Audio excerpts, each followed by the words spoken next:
Эртний Грекийн домогт Бурхтын хаан Зевс энгийн хүнээс хүүтэй болдог. Тэр бол алдарт Геркулес. Гэвч Геркулес энгийн хүнээс төрсөн учраас мөнх бус наслах тавилантай байв. Харин хамгийн хүчит Зевс хүүгээ өгөшгүй болгохын тулд эхнэр Гера бурхныг унтаж байхад нь сүүг нь хөхүүлэх гэж оролджээ. Гэтэл Гера хатан гинэт сэрэхтэй танихгүй хүүхдийг хараад цочин ухас хийдэг. Энэ үеэр түүний ариун сүүн тэнгэрт цагаан зам татуулан цацарчээ. Өнөөдөр бидний өргөн хэрэгэлдэг галактик гэдэг үг нь угтаа галаксия буюу сүүн зам гэдэг утгатай грек үгнээс мөн энэхүү домгоос гаралтай юм.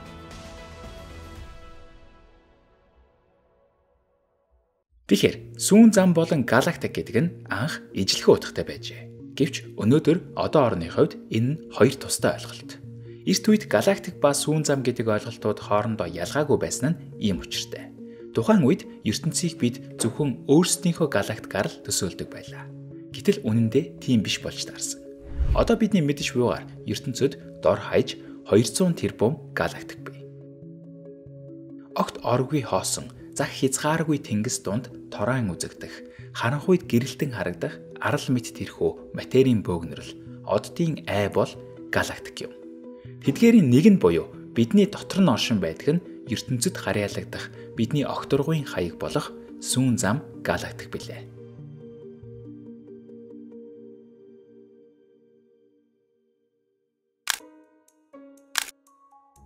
Сүүн зам галактикийг дүрсэлсэн зураг болон бичлэгийг та цөөнгүй л харж байсан байх. Гэхдээ тэдгээрийн нэг нь ч бодит биш гэдгийг та мэдэх үү? Тийм ээ, аль нь ч бодит биш. Учир нь бид галактикаас гарах нь бидгийг л түүнийг бүхэлд нь ч харж чадахгүй. Шөнийн тэнгэрт бидний хардаг энэ гэрэлт зурвас бол ердөө өчүүхэн нэг хэсэг нь. Хэдхэн гэрлийн жил. Гэтэл манай галактик бүхэлдээ 100 мянган гэрлийн жилийн диаметртэй. Гэрэл манай галактикийг бүтэн туулахын тулд 100 мянган жил зарцуулна гэсэн үг. Гэхдээ тэр хооронд огторгой өөрөө тэлж байгаа гэдгийг бас гэрлийн өөрийнх нь хувьд цаг хугацаа гэдэг ер нь утгагүй гэдгийг мартаж болохгүй. Хэрв саяны өгүүлбэрийг нэг сонсоод бүрэн ойлгохгүй байвал энэ бас энэ дугаарыг үзээрэй гэж зөвлөе. За, сэдв рүүгээ буцахад 2008 онд анх хөөрөөд 2019 он хүртэл идэвхтэй ажилласан Кеплер сансрын телескоп гэхэд нийт 2778 харь гаригийг шинээр нээн илрүүлэхдээ ердөө 3000 гэрлийн жилийн радиус бүхий талбайд л ажиглалт хийж чадсан байдаг. Тэгвэл бид нар яаж сүүн зам галактик бол нэг иймэрхүү юмаа гэж дүрслээд байгаа юм бэ? Гадна талаас нь харахгүйгээр зөвхөн дотор талаас нь галактика төсөөлнө гэдэг танд боломжгүй асуудал мэт санагдаж магадгүй. Гэхдээ тийм биш. Нийтийн тооллын өмнөх 2 дугаар зуунд эртний Грекийн эрдэмтэн Эратосфен маш хязгаарлагдмал нөөцийг ашиглан дэлхийг гаднаас нь харалгүйгээр дотроос нь бөөрөнхий гэдгийг нь баталж тэрч бүхэл тойргийн уртыг нь хүртэл тун оновчтой хэмжсэн байдаг гэдгийг мартаж болохгүй. Яг л үүн шиг хүн төрлөختөн бид хязгаарлагдмал нөөц боломжоор өөрсдийн галактика ойлгох гэж хэд хэдэн удаа оролдож үзжээ. Хэн мэдлээ? Тэнгэрийг голоор нь зааглах мэт энэ хачирхалтай гэрэл тогтцыг анх харсан ямар соёл иргэншил, ямар түүх домог зохион ярьсан болоо. Зарим нь түүнийг заадас гэж, зарим нь зам гэж, зарим нь гол гэж, зарим нь бурхтын ордон гэр мэтээр төсөөлж байж. Харин одоо бол байдал арай өөр. Технологи хөгжиж, телескопыг бид зохион бүтээж, өөр бусад галактикуудыг бид ажиглах боломжтой болсон. Хэлбэрээр навч үзвэл ерөнхийдөө 3 төрлийн галактик байна.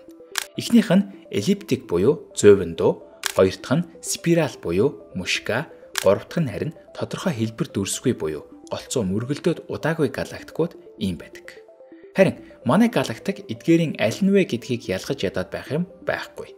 Тэнгэрт тодоо гэрэлтэх бүсүр мэт тогтцыг бид хараад ямар тач манай галактик 100 дуу эсвэл тодорхой хэлбэргүй бол биш гэдгийг нь ойлгох боломжтой.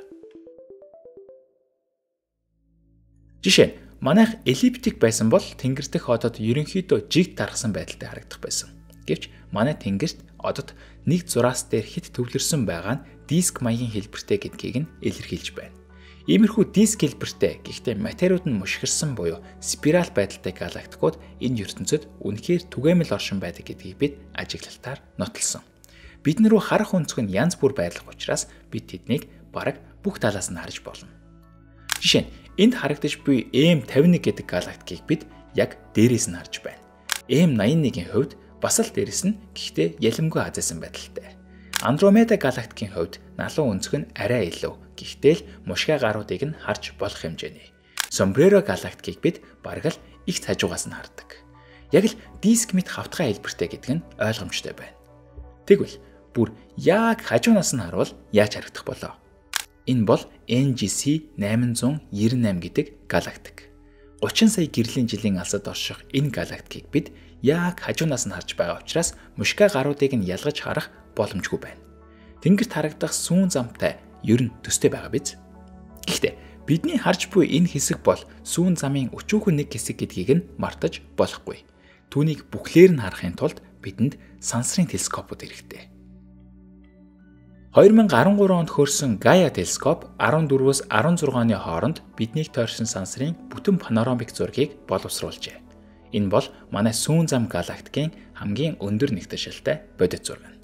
Үүнийг NGC 891-тэй харьцуулбал тун төстэй харагдаж байна. Ялангуяа гол хэсэг нь. Энэ бол манай галактикийн төв гэдгийг ойлгож болохоор байна.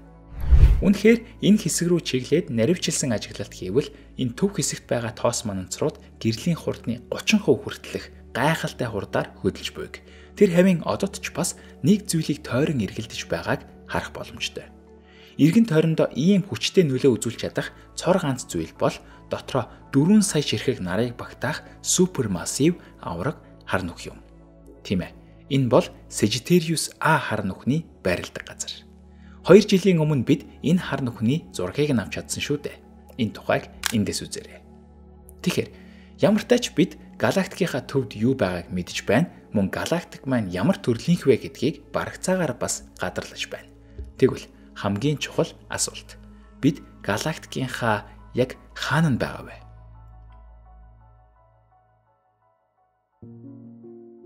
Космос дахь бидний байршлын тухай анхны систематик тооцооллыг 1785 онд алдарт одоо оронч Уильям Herschel хийжээ. Herschel Тэнгэрийг 683 хэсэгт хувааж эдгээр бүсүүдэд орших од бүрийг нэг бүрчлэн тоосон байна. Түүний бодлоор Тэнгэрийн аль хэсэгт оддын нэгтэршил арай илүү байна, тэнд төв нь байх ёстой хэмээн таамаглаж байв.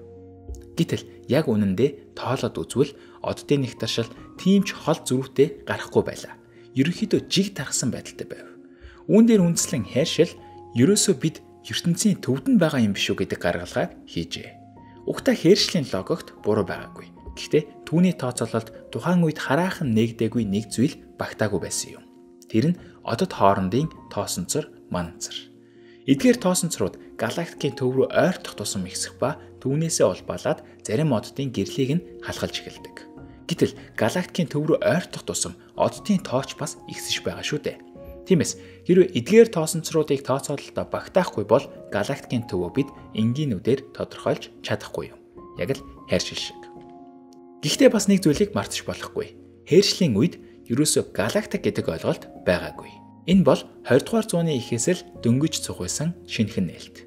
Өмнө нь галактикийг яг бид харж байсан, ажиглаж байсан. Гэхдээ тэднийг манай галактикаас бүр хол оршдог, тусдаа тогтоц гэж хинч төсөөлдөггүй байв. Бүгдээрээ нэг зүйл дотор байна л гэж боддог байв.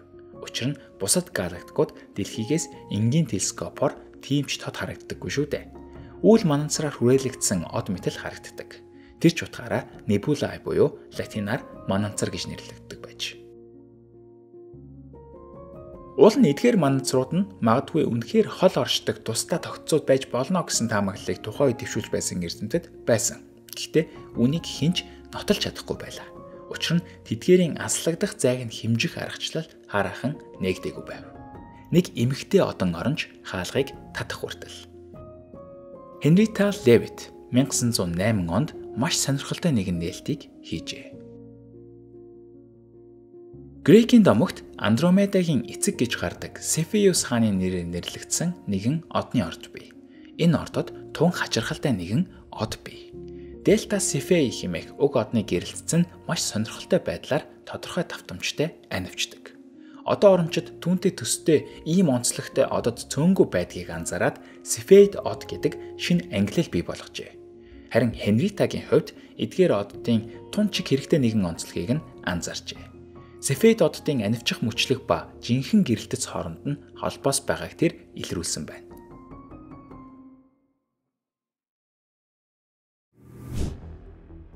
Нэг одны жинхэнэ гэрэлтцийг мэдэж авна гэдэг маш чухал. Учир нь үзэгдэх гэрэлтц бол үзэгдэх төдийл юм. Яг жинхнээсээ хэр гэрэлтдэг вэ гэдгийг нь хэрэв бид мэдэж чадвал түүний зайг нь маш оновчтой тодорхойлж болно.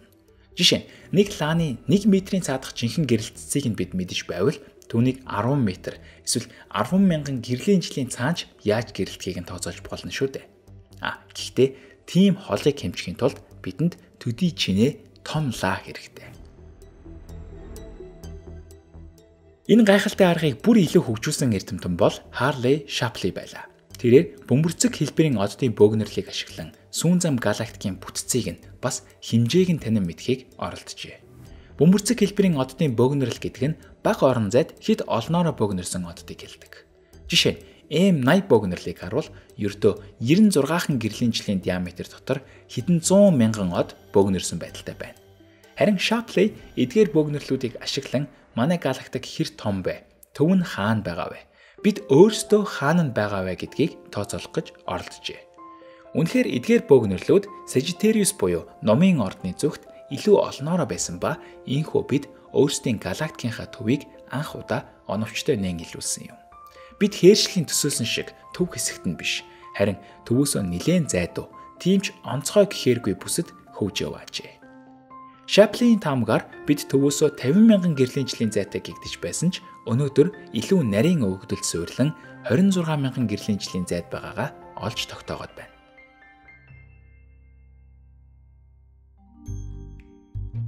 За тэгвэл бид энэ талд нь байгаа юм байна.